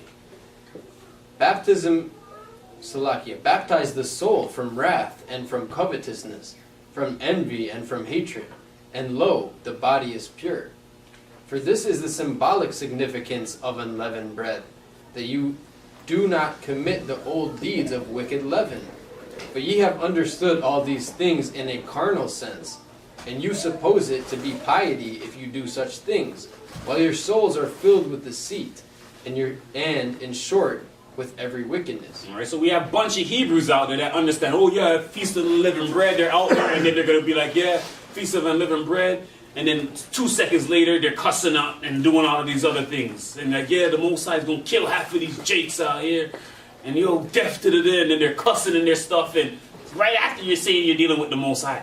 And remember when we were at my house that day, I showed you that guy's thread, and he was like saying the New Testament's nonsense. Yeah. I teach the temple law, and he's, you know, and like I was reading the other day, and it's like him and his wife were like, "Who's ready to get cut? You think you guys are gonna come here and talk about your, you know?" And it's just like, whoa, like this is not. It's crazy, yeah. Crazy. All right, continue for us. Accordingly, also, after the 7 days of eating unleavened bread, the Most High commanded them to mingle new leaven, that is, the performance of other works, and not the imitation of old and evil works. And because this is what this new lawgiver demands of you, I shall again refer to the words which have been quoted by me, and to others also which have been passed over. They are related by Isaiah to the following effect: "Hearken to me, and your soul shall live, and I will make with you an everlasting covenant, even the sure mercies of David. Behold, I have given him for a witness of the people, a leader and a commander to the nations. Nations which knew not thee shall call on thee, and people who know not thee shall escape unto thee, because of thy power, the holy power of Israel. For he has glorified thee. Seek ye the Most High, and when you find him, call on him, so long as he may be nigh unto you. Let the wicked forsake his ways, and the unrighteous man his thoughts, and let him return unto the Most High, and he will obtain mercy, because he will abundantly pardon your sins. So shall my word be that goeth forth out of my mouth. It shall not return until it shall accomplish all that I desired. And I shall make a commandment, and I shall make my commandments prosperous. For ye shall go out with joy, and be taught with gladness. For the mountains and the hills shall leap while they expect you, and all the trees of the field shall applaud with their branches. And instead of the thorn shall come the cypress, and instead of the briar shall come the myrtle. And the Most High shall be for a name, and for an everlasting sign. And he shall not fail. Of these and such like words, written by the prophets, O Trypho, said I, some have reference to the first advent of Christ, in which he is preached as inglorious, obscure, and of mortal appearance, but others in reference to his second advent, when he shall appear in glory and above the clouds. And your nation shall see and know him when they have pierced, as Hosea, one of the 12 prophets, and Daniel foretold. All right. So we're not ready to go to the next part. We're just going to go and just to be clear on the laws given in the new contract. All right. So we're going to go to John 13 and 31. And there's a new commandment given in the contract. All right. So we're at John 13 and 31. John 13 and 31. Therefore, when he was gone out, Yeshua said, Now is the Son of Man glorified, and the Most High glorified in him. If the Most High be glorified in him, the Most High shall also glorify him in himself, and shall straightway glorify him. Little children, yet a little while I am with you. You shall seek me, and as I said unto the Jews, Whither I go ye cannot come. So now I say unto you, A new commandment I give unto you, that ye love one another. as I have loved you, that ye also one another. By this shall all men know that ye are my disciples, if ye have love one to another. All right, so one of the laws under the new contract is very simple. Love one another. The love you show each other, you follow this law, I know that this makes you a disciple. That's the one stipulation. You gotta love your brother with all your heart. You do that under this contract, you're a disciple according to Christ. All right? In the ways you operate. We're going to go to our next one. We're going to go to 1 John 2 and 7. 1 John 2 and 7, the new commandment. Brethren, I write no new commandment unto you, but an old commandment which ye had from the beginning. The old commandment is the word which ye have heard from the beginning. Again, a new commandment I write unto you, which thing is true in him and in you, because the darkness is past, and the true light now shineth. He that saith he is in the light, and hateth his brother, is in darkness even until now. He that loveth his brother abideth in the light, and there is none occasion of stumbling in him. But he that hateth his brother is in darkness, and walketh in darkness, and knoweth not whither he goeth, because the darkness has blinded his eyes. All right, so Christ is making it very clear. In this new covenant, the biggest thing is to love your brother. In the old covenant, it was all this fringes, this, that. The biggest thing Christ is saying, love your brother like you love yourself. This is what you should be working on. This is what you should be doing daily. That's the focus, not all these other things there. Love your brother as you love yourself. Everything else will be completed. That's the focus. That's the study. It's all about how we're dealing with one another. That's the focus. That's what we should be dealing with. None of the Old Testament, oh, don't wear this or don't mix two things with. It's none of that. Deal in this covenant, Christ is saying, deal with each other in love. That's the biggest commandment there. We go to the last scripture here. All right? That's Matthew 22:34. The book of Matthew, chapter 22, verse 34, the great commandment. But when the Pharisees had heard that he had put the Sadducees to silence, they were gathered together. Then one of them, which was a lawyer, asked him a question, tempting him and saying, Master, which is the great commandment in the law? Yeshua said unto him, Thou shalt love the Most High thy power with all thy heart, and with all thy soul, and with all thy mind. This is the first and great commandment. And the second is like unto it, Thou shalt love thy neighbor as thyself. On these two commandments hang all the law and the prophets. All right? So in this covenant, love the Most High with all your heart, all your soul, all your mind, before anything else. Love your neighbor as yourself. You do these two things, the whole 10 is complete, and that's how easy this keeping the law in the New Testament is. That's it. Those two things there. Keeps you keeping the 10. And the 10 is all you need to keep. Which has thou shalt not kill in there. So that has the food law in there as well, because it's an action, all right? So all you have to do is keep the 10 commandments. That's it. All right, so with that being said, we went through an extensive lesson today. We're going to go to Philippians 4 and 8 to close it out. Philippians 4 and 8. Finally, brethren, whatsoever things are true, whatsoever things are honest, whatsoever things are just, whatsoever things are pure, whatsoever things are lovely, whatsoever things are of good report. If there be any virtue, and if there be any praise, think on these things. Those things which ye have both learned and received and heard and seen in me, do, and the Most High power of peace shall be with you. All right, so in this report, we went through an extensive study of the old covenant coming into the new covenant. We looked at exactly what the old covenant is and how it was implemented to us and the changes that took place and what they represented going on, that they were shadow laws. All right, they weren't the actual thing. They were the image of the thing. They were just signs. It's like seeing the M of McDonald's and you go over there. Are you there for the M or are you there for the McDonald's? You're not there for the sign. The sign just brought you to the destination. All right, that's all the Old Testament was. All right, in the New Covenant, all of those things that were temporal, that were evil things that the Most High gave us because we broke the initial contract and breached the contract. Moses and the Most High, because Moses was dealing with the Most High, mediating the contract. They worked together a sketchy contract for Yasharallah, and they didn't know because they didn't have the understanding of contractual law and understanding what they're going into. Same thing we see with our people today. We're dealing with contracts in the music business, the sports business, even regular business. Telephones. All right? In this lesson we went, and now we fully understand that coming into the new covenant, all the things of the Old Testament, which were temporal, shadow things, error of things, is all gone. And all we're dealing with is the 10 Commandments.